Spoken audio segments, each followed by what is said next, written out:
Ya jadi sekilas tentang masuk kampus, kemudian tetap bergerak di organisasi. Bahkan cerita yang lucu itu adalah sebenarnya pikiran saya gitu ya. Pikiran saya dulu itu nikah itu ya di umur 30 atau 31 gitu ya. Itu pikiran ya, ya ke depannya gitu. Ya, ternyata Allah menakdirkan yang lain. Tuhan lain, punya kehendak lain gitu ya. Siap. Jadi ternyata di umur 25 saya itu sudah menikah. Sudah nikah.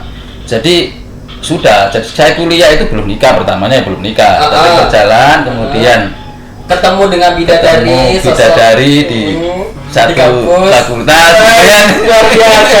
Nah, ini nanti sedikit diceritakan bagaimana proses pertemuannya, mungkin teman-teman penonton penasaran kan, apakah ini adik kelasnya atau kakak kelasnya atau bagaimana proses penemuan. Wah, panjang gitu. disingkat proses penemuan. Kalau proses bagaimana ketemu dengan istri saya gitu, sebenarnya saya sudah masuk kuliah, kemudian istri saya itu pindahan dari kampus lain. Baru masuk lah ya, pokoknya di tengah mau semester 1 itu kayaknya baru masuk itu kan. Memang ya istri saya ini memang ya jadi itulah. Karena banyak orang gitu ya, tapi saya diam aja kan gitu. Memang ya itu tadi ya mungkin jodoh itu ya. Jadi di tengah perjalanan memang mertua saya ini background keagamanya sangat kuat dan sangat fanatik gitu ya. Ketika ketahuan begitu, dalam arti ketahuan runtang-runtung, daripada menimbulkan fitnah, sudah nikah aja gitu kan. Padahal belum siap sebenarnya secara itu. Tapi ya waktu itu saya sudah punya usaha sih. Ada 2 counter ya, waktu itu kita ada punya 2 counter saya, jadi sudah usaha sebenarnya. Nah, proses lamaran itu yang menjadi lucu, jadi gitu ya. Jadi waktu itu organisasi PUSHAM itu, Pusat Studi Hukum dan Asasi Manusia itu proses pemilihan ketua. Itu proses pemilihan ketua. Ya, jadi proses pemilihan ketua. Jadi saya ke Lamongan gitu ya, di kabupaten di kota Lamongan. Waktu itu kalau nggak salah di Gedung Pramuka atau bukan di Gedung Pramuka pemilihannya, di itunya bupati kayaknya. Dia di pendoponya. Nah, waktu itu ketika ada lamaran di rumah, itu proses pemilihan ketua pusat. Berarti posisi saya di Lamongan. Posisinya di Lamongan. Saya di Lamongan di acara, di rumah saya itu ada proses lamaran gitu. jadi bagaimana proses? Nggak ada mempelai. Ya nggak ada ya, hanya orang tua saja. Oh gitu. Jadi kemudian saya waktu itu dicalonkan untuk menjadi ketua ya. Saya tetap terima, tapi kemudian ketika dikasih hak untuk memberikan jawaban ya saya jawab. Saya jelaskan, teman-teman semuanya kaget gitu. Karena saya waktu itu ya dengan calon istri saya di acara itu. Waktu itu malah masih ingat calon istri saya yang mimpin Indonesia Raya itu, masih ingat saya. Dirjennya lah ya. Dirjennya. Jadi waktu itu kemudian saya jelaskan, jadi mohon maaf teman-teman, bukan saya tidak siap dan tidak ikut, tetapi kondisi yang tidak memungkinkan. Ini di rumah pada hari ini juga itu ada proses lamaran. Jadi, makanya kemudian saya menyatakan mundur di situ. Mundur, tidak mau maju. Nah, ternyata kebetulan yang jadi juga sahabat saya, namanya Makmun Murad. Nah, Makmun Murad dengan saya ini selalu pasangan kemana-mana waktu. Akhirnya saya tetap ditunjuk menjadi sekretaris. Oke ya sudah, nggak apa-apa, asal jangan bukan di ketua, kita jalankan. Ya berjalan, biarpun sama itu ya tetap berjalan. Akhirnya ya selama itu, habis itu 1 tahun, 2005 saya punya anak yang pertama. Berarti nikahnya begitu setelah lamaran langsung menunggu berapa tahun atau langsung 2004 saya nikah. Lamarannya 2000. Lamarannya ya dia 2004 itu, tinggal beberapa itu aja. Oke. Langsung dinikahkan. Nikah 2005 saya punya anak yang pertama itu. Itu pun masih saya bawa, saya gondol ya ke kampus, maksudnya ke base campnya teman-teman gitu kan, zaman kecilnya Afla itu. Jadi masih teringat lah bagaimana teman-teman semuanya senang gitu kan. Jadi ada apa ya, ada kesenangan gitu loh. Ada ketika sudah punya pendamping, kemudian sama-sama bisa bergerak di organisasi, ada kesenangan tersendiri. Jadi mungkin ini bisa kita ambil pelajaran ya, ketika kita sudah menikah, tetap tujuan awal kita tetap ke pendidikan ya. Iya. Yang saya simpulkan tadi ya, tetap ke pendidikan, tetap diteruskan ke pendidikannya. Iya, cuma istri saya nggak sampai lanjut. Tapi memang harus ada satu. Memang waktu itu kita milih salah satu lah siapa yang lanjut. Betul, Sudah, betul. sudah saya yang lanjut dulu. Gitu kan. Ya memang, ya itulah. Jadi untuk yang masih di kampus selesaikan dulu lah. Selesaikan dulu kuliahnya, kemudian gitu kan. Mikirkan nikah gitu Ya, jadi itu prosesnya panjang ya. Bahkan saya ketika mau lulus, mau penggarapan skripsi pun saya sudah di sini. Jadi di 2006 itu saya 2006 bulan Desember itu saya ke sini ke Kutai Timur. Itu ke Kutai Timur 2006 ya. 2006 Akhir bulan berarti? Desember ya. Akhir tahun. Iya. Oke. Karena Natal itu tanggal 25 itu saya sudah di sini. Dari sini. Itu status mahasiswa masih kan? Masih. Itu status mahasiswa Iya. masih ya. Mau itu. Jadi saya masih sempat bolak-balik untuk ikuti ujian. Waktu itu. Wih, lumayan Iya. jauh ya. Jadi saya tinggal sini, saya pulang ujian gitu kan. Aha. Bahkan saya wisuda pun sampai nggak ikut. Tetap Oh. proses ujian skripsinya ya tetap. ada datangi ke sana ya. Tapi penggarapan skripsi sambil di sini. Jadi panjang memang ceritanya perjuangan untuk mendapatkan S1 itu. Jadi Nggak main-main ya perjuangannya. ya, jadi tetap kita itu. Jadi karena kita ini ya itu tadi background ekonomi secara itu juga tidak kayak orang-orang yang itu ya. Jadi kita betul-betul usaha. Sebenarnya dari awal dari saya mulai di SOB itu sudah diajarkan bagaimana berwirausaha. Dulu ketika saya di SOB itu waktu di Malang itu biasa jualan, karena di Malang itu banyak home industry ya. Jadi jualan sepatu, jualan sandal, tapi ya banyak sandal. Kemudian gross tempat hiasan-hiasan yang untuk perempuan-perempuan. Iya. Saya datangi ke kos-kosan itu. Jualin. Iya, ke teman-teman yang perempuan-perempuan itu saya datangi, saya tawarin gitu. Jadi itu. Jadi setelah 2006 akhir 2006 lari ke Sangatta atau pindah ke Sangatta, itu kan masih status mahasiswa, dan masih garap skripsi juga sampai tidak ikut wisuda ketika itu ya. Iya, gitu. Tapi di sisi lain kan ketika sudah sampai ke Sangatta, tujuannya apa? Tujuan ke Sangatta apa? Apakah berfokus untuk mencari perekonomian saja atau memang mau mengembangkan diri di Sangatta? Iya. Ini panjang. Kalau bicara itu, katanya bilang orang kalau orang ke Kalimantan itu kan kalau nggak punya utang ya ada kasus gitu. gitu. Tapi kalau saya lebih tidak di kasus ya, tidak di hutang ya. Dalam arti begini. Sebenarnya guru saya itu juga memerintahkan saya untuk hijrah. Oke. Karena memang pada waktu itu saya punya usaha itu dua-duanya jebol. Dalam arti karena saya yakin di manajemen saya yang kurang betul-betul memperhatikan waktu itu. Bahkan sampai kemudian saya usaha toko ya jual minyak, kemudian jual gula, jual sabun dan lain sebagainya sempat saya itu. Kemudian di pas menjelang saya mau ke Sangatta itu saya membuat tambak kerjasama dengan teman SMP saya dulu. Tambak udang Panami itu nyewa tempat gitu kan. Ternyata di situ juga jebol. Gitu kan. Ya sudahlah, akhirnya yang guru saya yang itu menyarankan saya untuk hijrah. Tapi hijrahnya itu tidak ditentukan. Nggak ditentukan. Kemudian jarak 3 hari ya. 3 hari dari beliau menyampaikan ke saya itu ada tawaran untuk ke Sangatta. Kaltim. Kaltim. Saya nggak tahu Sangatta masih ada ke Kaltim itu. Kebetulan ipar saya di sini. Waktu itu di Panorama.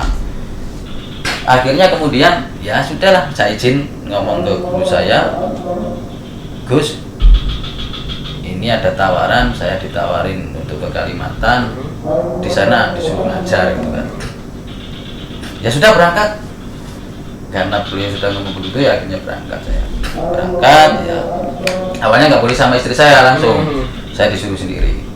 Tetapi karena istri juga mau ikut, nggak mau itu ya sudah.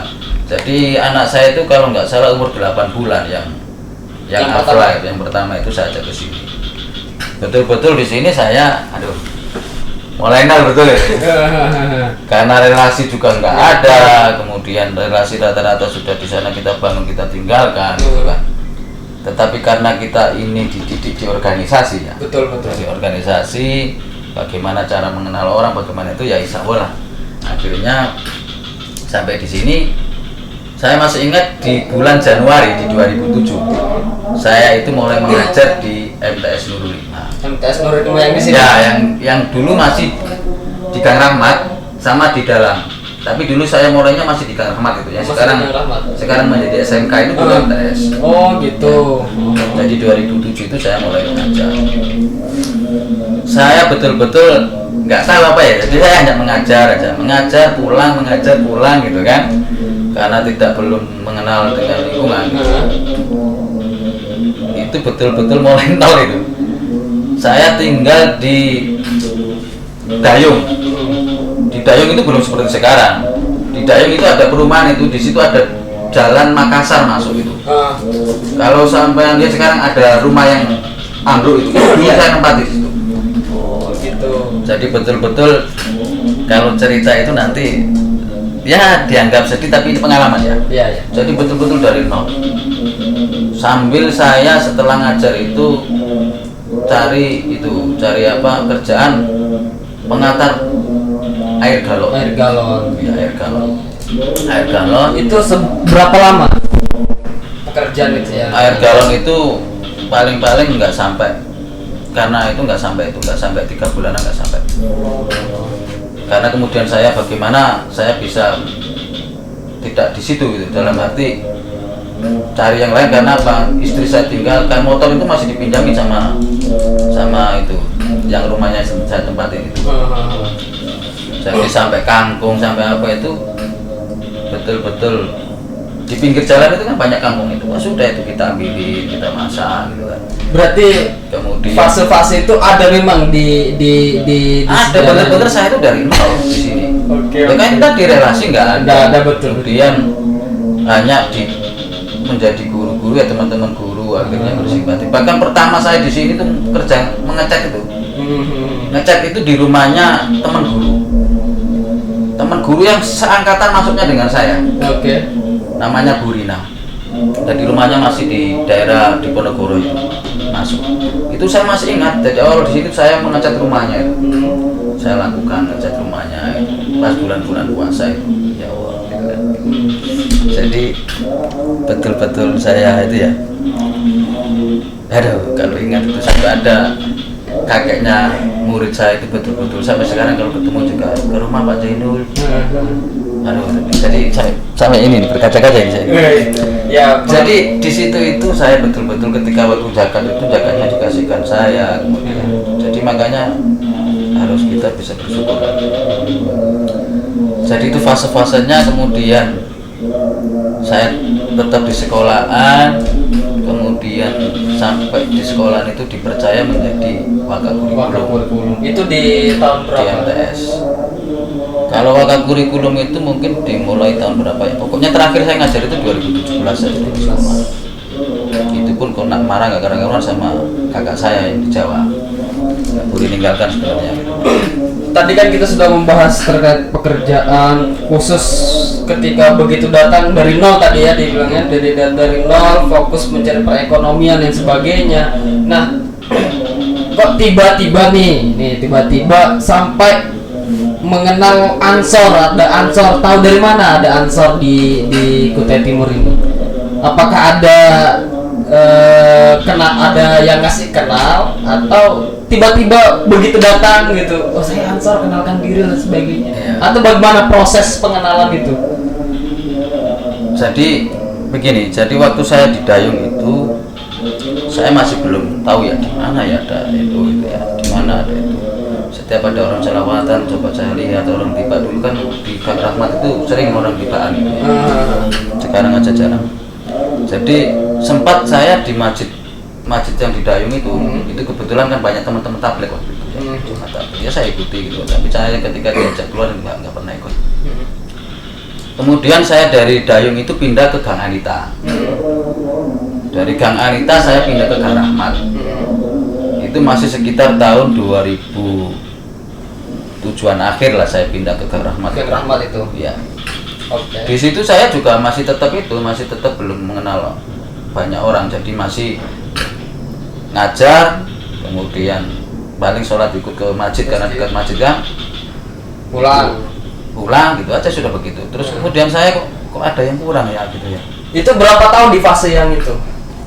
Antara 2007 sampai 2008 itu. Berarti hampir 1 tahun di fase itu ya? Iya. Kok ada yang kurang gitu ya? Hidupku kayaknya ada yang kurang. Karena saya nggak biasa begitu gitu kan, di Jawa biasanya berbaur, biasanya bersosialisasi. Akhirnya kemudian saya kenalan dengan Pak Haji Hasim. Pak Haji Hasim itu memang yang sudah tinggal di situ ya? Iya. Sudah lama tinggal di. Pak Haji Hasim yang dulu ketua Ansor. Pak Haji Hasim di situ kenalan dengan Pak Eko. Pak Eko Junior itu sekretaris Ansor. Dulu itu di tahun berapa itu? Ya antara 2008 itu. 2008 ya? Iya 2008. Jadi kemudian saya di situ kenal, ya tanya lah asalnya dari mana, dari Lamongan, akhirnya kenal kan, akhirnya kenal lah di situ Ansor, ternyata beliau ketua Ansor. Saya cerita, saya juga dulu di Penuh di Jawa gini-gini ya, sekolah saya ceritakan dan sebagainya. Akhirnya di situ dulu Pak Haji Hasim itu masih punya sablon, jadi ketika ada pesan spanduk itu pakai sablon manual itu. Nah saya ikut menjadi karyawannya, dalam arti ikut kerja di situlah. Jadi awal-awal Pak Haji Hasim bisa komputer itu ya saya kasih dasar aja waktu itu. Oh gitu. Saya kasih dasar, caranya waktu itu di Corel Draw. Tapi sekarang sudah jago beliau, makanya saya nggak ada apa-apanya gitu kan. Baik di Corel maupun di Photoshop. Jadi di situ saya ikut kerja waktu itu kan masih pakai cat itu tutul itu, pakai spon itu. Di situ ikut kerja sama beliau. Nah kemudian dikenalkan, bahkan ikut keliling waktu itu, keliling dalam pembentukan Ansor. PAC-nya ya? Ya ke PAC. Pada waktu itu yang saya ingat ke Kaliurang, kemudian ke Sanggulirang, kemudian ke Waho, ke Kombeng, bahkan sempat ke Muara Bungkal. Muara Bungkal itu di tahun berapa itu? Mulai ikut jalan? Ya mulai 2008-an itu. 2008-an itu saya sudah mulai keliling itu ya? Iya, kayaknya sudah diajak keliling. Kita waktu itu ke Muara Bengkal itu masih lewat Samarinda. Berarti mutar? Mutar. Kalau ada fotonya itu masih culun saya pokoknya, masih culun betul, culun masih kurus gitu kan. Mungkin nanti operator bisa ditunjukkan fotonya ya. Nanti bisa dicari fotonya di Facebook saya itu kayaknya ada itu. Atau di lama itu kan. Jadi panjang ceritanya itu. Jadi kemudian tapi itu pada saat itu kayaknya apa saya sudah menjadi sekretaris penuh ya. Karena waktu itu saya ditunjuk menjadi sekretaris penuh di Kutai Timur. Cabang IPNU Kutai Timur. Iya, jadi cabang saya. Tapi tetap bantu di Ansor, juga tetap di Penuh. Jadi waktu itu saya di Penuh, kebetulan ketuanya adalah Ubedillah. Bang Ubed ya. Selain Ubedillah yang sekarang di Kombeng. Kombeng, oke. Dia ketua, kemudian saya sekretaris. Pak Sismanto itu kalau nggak salah wakil sekretaris. Wakil sekretaris IPNU. Iya, nah, saya karena itu kan sering sibuk di sekolahan dulu, sering yang makilin ke provinsi dan apa itu malah Pak Sis, gitu kan. Nah di situ saya di Penuh. Di Penuh dulu juga sering kegiatan dalam satu minggu itu mesti ada kegiatan.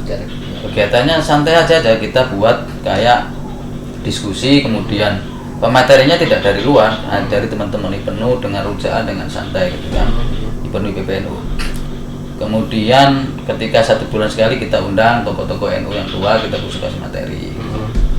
Bahkan pada waktu itu satu-satunya organisasi di bawah NU yang mengadakan rapat anggota, rapat tahunan maksudnya itu kita lakukan di gedung TPA punyanya Al Munawar itu. Waktu itu ya jadi itu panjang gitu kan. Kemudian tahun 2014 saya ikut PKL. Ketika itu sudah masuk PKD, sudah PKD ikut PKD itu ya? Belum, PKL langsung PKL. Oh itu langsung PKL itu ya? PKL. Oh gitu. 2014 itu saya ikut PKL di pesantren yang ada di UNU sekarang itu. Samarinda itu. UNU Samarinda ya. Ya itu di Yai Rasid itu. Saya diajak PKL itu pesertanya yang dari Kutai Timur itu saya, kemudian Pak Jasim, kemudian sahabat Andi Sanyoto, kemudian sahabat Irfan, kemudian siapa Iwan Hadi Kurniawan itu, kemudian Pak Ahmadi. Ada 6 orang yang 6 orang berangkat itu. yang ikut itu. Kita pakai motor waktu itu, masih ingat motornya Pak Jasim itu. Kita berangkat ke sana. Itu yang ngadakan PW ya? PW yang ngadakan. Ketika itu siapa ketuanya itu? Saprudin. Oh, Bang Safrudin. Ya, Saprudin itu. Oh, oke. Saprudin itu ya. Bang Sapar ya, Saprudin kan. Iya, Saprudin itu ketua. Iya, ketuanya, kemudian masih Nusron Wahid itu ya. Ketua pusatnya. Di akhirnya itu kayaknya. Nah, di situ itu kemudian di tahun 2014 akhir atau apa ya? Di 2014 di bulan apa itu pemilihan ada PKD. PKD pertama di Kutai Timur. Kebetulan saya ditabuk menjadi ketua panitia. Itu di mana? Di sini di Ma'arif. Al-Ma'arif ya. Ya. Di situ itulah kemudian dilakukan sekaligus pemilihan ketua baru. Ya. Waktu itu ada beberapa PAC memang yang ikut. Nah, di situ waktu itu saya dicalonkan, saya dengan Pak Ahmadi, dengan siapa waktu itu ya.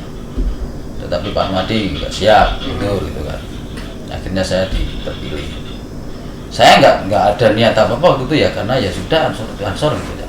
Karena sebelumnya itu saya juga menjadi sekretaris Pagar Nusa. Oh gitu. Sekretaris Pagar Nusa. Saya sempat latihan di Ma'arif di Nurul Hikmah dan sebagainya waktu dengan guru-guru. Nah, pas itu kemudian saya terpilih menjadi ansor. Yang kebetulan sekretarisnya waktu itu adalah sahabat Fatul Bari. Itu di 2014 ya? 2014 itu. Di 2015 kita datangkan, pertama kali kita datangkan Gus Muafik itu ya di 2015 itu. Ya itu ya panjang lah sampai sekarang ini kita. Sampai sekarang ya, sudah. Alhamdulillah. Orang yang dilihat lah ya, orang siapa sih yang nggak kenal sama sahabat Zainul Arifin ini yang di Kutai Timur, kan pasti teman-teman pasti kenal lah, siapa sih yang nggak kenal ketua ansor. Bukan tujuan di awal, karena memang ketika saya ditunjuk itu saya juga nggak tahu apa yang saya lakukan gitu ya. Apa yang saya lakukan, kemudian tujuannya apa, yang tadi pokoknya senurut gitu aja gitu. Bayangan kemudian harus begini-begini nggak itu. Cuma ya lagi-lagi karena memang kita pasca itu kemudian pemilihan ketua PW. Nah, ketua PW ini wilayah juga sangat komunikatif dengan kita, jadi yang terbantu lah. Oke, mungkin sudah setengah jam lebih, 40 menit ya, hampir 1 jam gitu, enggak terasa. Ya itulah, jadi kalau cerita sedihnya masih takut nangis saya jadi kata. Iya itu. Nanti mungkin kita khususkan terkait pembahasan apa ya, percintaan lah. Wah, kalau percintaan ini ya. Jangan dibuka di sini. Nanti yang di rumah mana? Ya. Oke, mungkin nanti kita lanjutkan lagi ya. Mungkin yang jelas itu aja dalam organisasi itu ya tetap tujuannya apa, dalam arti tujuannya tujuan organisasi bukan tujuan pribadi gitu ya. Sebelum kita tutup, kita closing ke teman-teman penonton. Pesan dan kesan. Ya sebenarnya bukan pesan ya, tapi bisa diperhatikan gitu ya. Dalam berorganisasi itu yang jelas adalah kan kebanyakan orang berpikir nanti dapat apa gitu. Ya, betul. Dan yang jelas jadi ketua apapun itu harus siap difitnah, siap dibicarakan, siap digunjing, itu sudah biasa. Disitulah proses pendewasaan. Kalau kemudian jadi pemimpin nggak mau digunem, nggak mau dibicarakan, ya jangan jadi pemimpin. Yang penting adalah kita pada rule yang benar. Yang penting ketika kita yang dituduhkan oleh orang-orang memangnya si A begini, si A begini, kalau kita tidak, itu sudah cuek aja gitu kan, cuek aja. Jalani aja apa tujuan organisasi, kemudian apa program-program di organisasi yang bisa dilakukan ya dilakukan, santai itu aja. Dan yang nggak kalah penting adalah bagaimana di rumah bisa dikondisikan ya sudah keluarga gitu. Ya itu yang paling penting ya. Itu yang paling penting. Oke, cukup untuk sore hari ini. Mungkin itu yang bisa kita sampaikan, dan jangan lupa di subscribe channel Sahabatan ada channel YouTube-nya dan ada IG-nya ya. Nanti dibuatkan IG-nya juga, jangan lupa di follow. Dan oh ya, jangan lupa juga di channelnya Elneva Akustik ya teman-temannya semua. Jangan lupa di subscribe juga. Ini apa yang kita bisa bilang, medianya apa, media anak muda lah. Ya, media anak muda lah ya, media anak muda. Jangan sampai enggak di subscribe, rugi loh enggak di subscribe. Mungkin itu yang bisa kita sampaikan. Salam sahabatan.